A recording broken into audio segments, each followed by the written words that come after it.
किसान भाइयों, आज की वीडियो हम बतलाने वाले हैं आपको भयंकर यानी कि भीषण गर्मी में आप फूल गोभी की खेती किस तरीके से लगा सकते हैं और हमें कौन कौन सी सावधानियां बरतनी चाहिए और किन किन परेशानियों का सामना करना पड़ता है। किसान भाइयों, फूल गोभी की एक ऐसी फसल है, अगर आप उसे सही समय पर लगा देते हैं और सही समय पर अगर आप हार्वेस्टिंग करते हैं तो किसान साथियों, जब आप मंडी में लेके जाएंगे तो काफ़ी अच्छा प्रॉफिट आपको मिल जाएगा।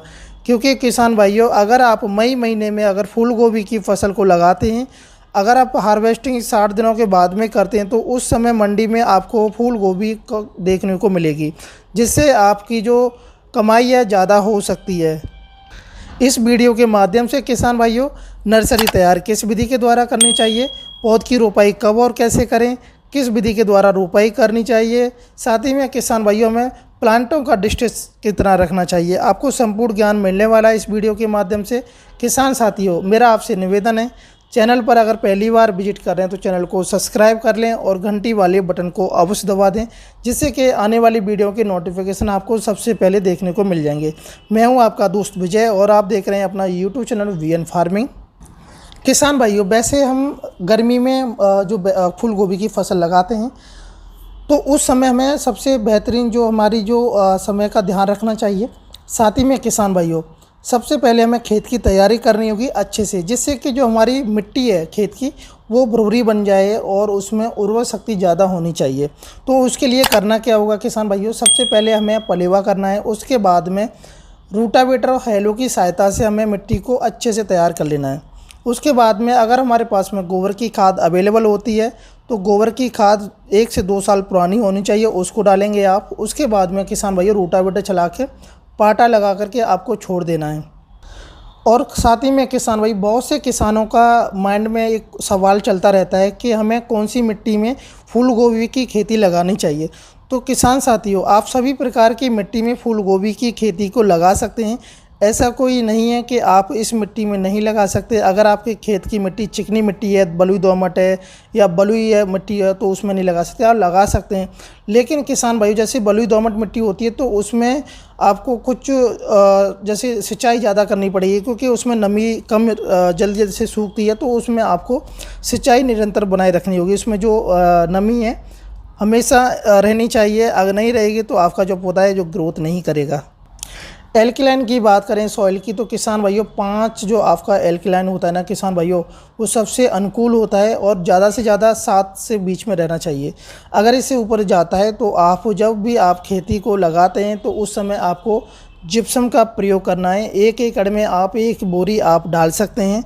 अगर आप बेड विधि के द्वारा खेती कर रहे हैं सब्जी वर्गी, तो उसमें बेडों पर आप बिखेर सकते हैं, या फिर क्यारी बनाकर करते हैं तो आप क्यारी जब आप पौधे की रोपाई करते हैं उससे पहले आपको जिप्सम अपने खेत में बिखेर देनी है।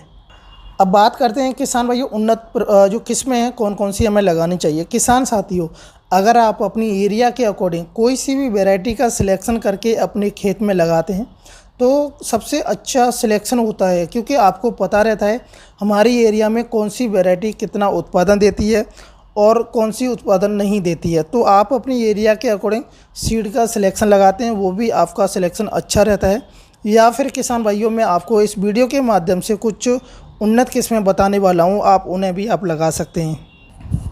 किसान भाइयों, सबसे पहले बात करेंगे सिजेंटा कंपनी की CFL 1522 के नाम से आती है, जो कि हाई टेम्परेचर में भी कोई फ़र्क नहीं पड़ता है इस वैरायटी पर। दूसरी जो सिजेंटा की कंपनी की जो दूसरी वैरायटी आती है 6069, ये दोनों वैरायटी टेम्परेचर में काफ़ी अच्छा ग्रोथ करती हैं। आप इन दोनों वैरायटियों को लगा सकते हैं। वहीं पर किसान भाइयों, सेमेंस कंपनी की बरका के नाम से आती है, उसको भी लगा सकते हैं। वहीं पर NHCF 250 के नाम से आती है, आप इसको भी लगा सकते हैं किसान भाइयों। वहीं पर पूसा की 3 वैरायटी आपको बताऊंगा, उनको लगाते हैं तो अच्छा रहता है किसान भाइयों, क्योंकि पूसा खुद अपने आप तैयार करता है वैरायटियों को। पूसा की सबसे पहले जो वैरायटी आती है मैन के नाम से आती है, उसको लगा सकते हैं। पूसा अश्वनी के नाम से आती है, पूसा कर्क आती है, तीनों वैरायटियों से कोई सी भी आप लगा सकते हैं किसान भाइयों। अब बात करते हैं प्रति एकड़ में हमें सीड की आवश्यकता कितनी पड़ेगी। 250 ग्राम से लेकर के 300 ग्राम आपको सीड की आवश्यकता पड़ेगी किसान भाइयों। वहीं पर बात करते हैं हम नर्सरी किस विधि के द्वारा तैयार करनी चाहिए। आप एक तो क्यारी बना करके नर्सरी तैयार कर सकते हैं, या फिर एक बेड बना करके उसको विधि के द्वारा भी कर सकते हैं, या फिर मार्केट से आप किसान साथियों जो प्लास्टिक की जो प्रो ट्रे आती हैं उनको अगर आप लेकर के आप उनमें नर्सरी तैयार करते हैं तो अच्छे समय में अच्छी नर्सरी तैयार होती है और आपका समय की बचत भी हो जाती है। किसान भाइयों, जब आप नर्सरी की तैयारी करते हैं, अगर उस समय तापमान ज़्यादा है तो उस समय किसान भाइयों 10 ग्राम आपको वाविस्टिन या फिर थीरम ले लेनी है पर बेड की आपको क्यारी में आपको स्प्रे कर देना है, जिससे कि आपको जो नर्सरी है और तापमान में कोई भी जैसे गिरावट होती है या ऊपर जाता है तो आपकी नर्सरी में कोई प्रभाव देखने को नहीं मिलेगा।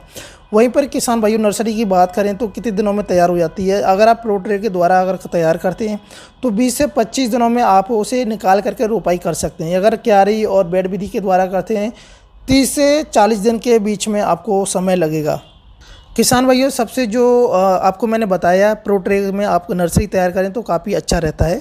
वहीं पर किसान भाइयों बात कर लेते हैं कि हमें रोपाई करने से पहले नर्सरी उखाड़ने के बाद में रोपाई करते हैं तो वो किस तरीके से रोपाई करनी चाहिए, कितना डिस्टेंस रहना चाहिए। लाइन से लाइन की दूरी बात करें किसान भाइयों तो आप 45 सेंटीमीटर दूरी रख सकते हैं। वहीं पर प्लांट की बात करें तो आप 45 से 50 सेंटीमीटर का डिस्टेंस रख सकते हैं। वहीं पर किसान भाइयों जब आप रोपाई करेंगे तो नर्सरी को जब आप उखाड़ते हैं तो उसके बाद में आपको डायरेक्टली रोपाई नहीं करनी है।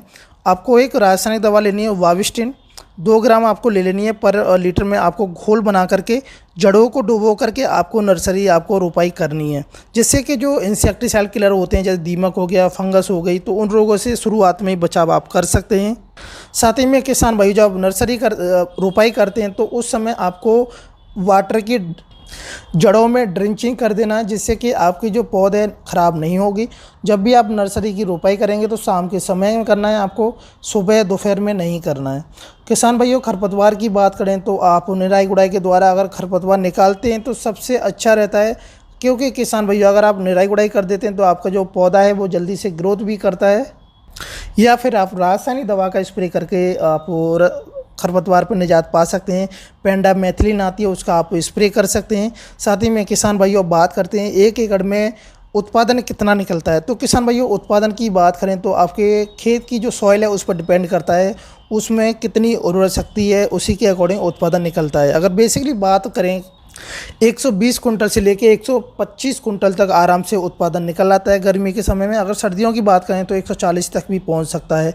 तो किसान भाइयों अब बात करें कि हमें प्रॉफिट कितना हो जाएगा। किसान भाइयों क्योंकि 1 एकड़ में आपका जो खर्चा आने वाला है कम से कम 25 से 30 हज़ार रुपये आपका 1 एकड़ में खर्चा आ जाता है शुरुआत में। उसके बाद में किसान भाइयों जब आप प्रॉफिट की बात करेंगे तो अगर आपका जो प्रोडक्शन है 120 कुंटल निकल आता है और 20 का रेट आपको मंडी में मिल जाता है किसान भाइयों, तो आपकी जो गोभी है प्रति एकड़ से 2.5 से 3 लाख रुपए की आप बेच सकते हैं। किसान भाइयों मैं आशा करता हूँ आपको वीडियो अच्छी लगी होगी तो वीडियो को लाइक करें और शेयर करें। जय हिंद, जय भारत, जय किसान।